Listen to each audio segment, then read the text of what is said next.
Have you ever had that dream of being your own boss? Turning something you're passionate about into a real business, completely on your own terms? Well, you've come to the right place. Let's dive into a clear, super actionable playbook for becoming a successful solopreneur. So here's our game plan. We're going to walk through a 5-part playbook together. We'll kick things off by figuring out what a solopreneur actually is. Then we'll get into the nitty-gritty, finding your focus, mastering your time, and building those crucial connections. And we'll wrap it all up with the single most important mindset you'll need to really succeed long-term. First things first, who exactly is a solopreneur? Let's get this defined so you can see if it's really the right fit for you. Okay, this is a big one. You hear these two words, solopreneur and entrepreneur, thrown around like they're the same thing, but they're really two totally different paths. So what's the actual difference? This slide really breaks it down perfectly. A solopreneur is the business. You're the founder, the employee, the whole shebang. And usually, the goal is personal freedom and flexibility. An entrepreneur, on the other hand, builds a business. They're focused on hiring a team, delegating, and really scaling up a larger organization.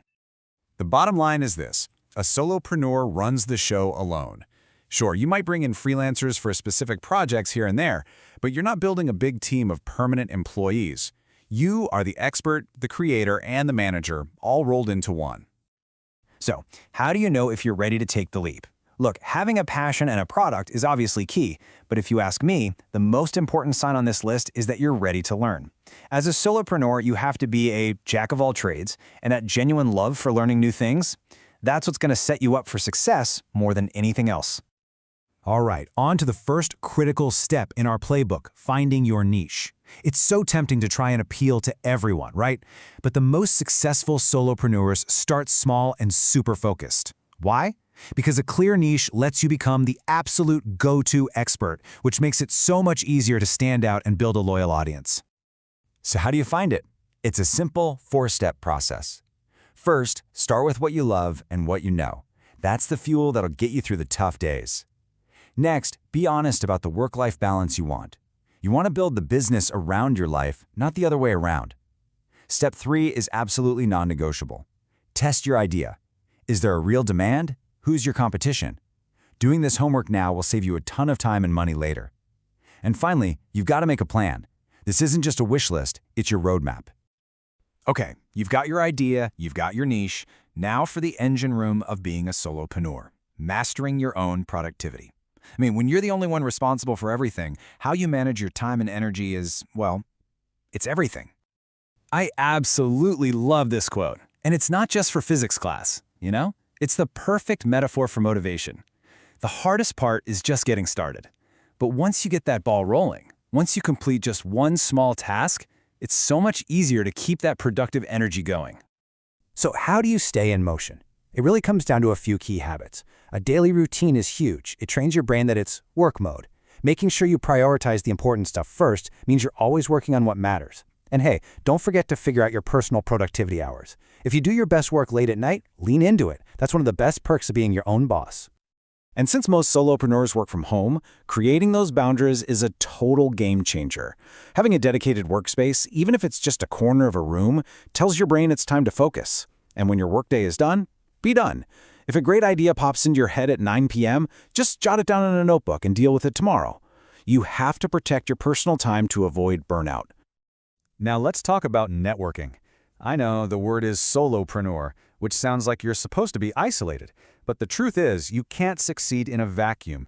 Building a strong network is absolutely essential for your growth. And here's exactly why it matters so much. Networking isn't just about collecting business cards. It's your direct pipeline for referrals and new clients. It's how you meet other people who are on the same journey and can offer support. And it's how you build a real name for yourself in your industry. So you go from being just another person doing a thing to a recognized expert. In today's world, let's be real, your network primarily lives online. The key is just consistency and genuine engagement. Post good stuff regularly, actually respond to comments, and for goodness sakes, make it easy for people to find your contact info. Think of your social media as a networking event that's open 24/7. And that brings us to our final and maybe the most important section. You can have all the best strategies in the world, but they won't work without the right mindset. How you think about your work is just as important as the work itself. This quote just nails it. Perfectionism is a trap. It's a complete creativity killer that just slows you down and creates a ton of unnecessary stress. Success isn't about creating one perfect thing, it's built one small, imperfect step at a time. I mean, just look at the difference here. The perfectionist is always chasing an impossible standard, which just leads to stress and burnout. But someone with a progress mindset, they focus on small, daily improvements. They celebrate the small wins, they learn from every single project, and they build the kind of real confidence that leads to sustainable growth. So how do you actually do this? You just turn it into a simple habit. Break those huge projects down into tiny daily goals. Write down every single thing you accomplish, no matter how small it feels. Then, at the end of the week, just take a few minutes to look back at your list. It's amazing how this simple review shows you how far you've actually come and helps you set your goals for the next week. And that's really what it all boils down to. It's not about launching the perfect business tomorrow. It's about taking action right now. So I'll leave you with this question. What's one small step of progress you can make today to move that dream forward? Thanks for tuning in. I can't wait to see what you create.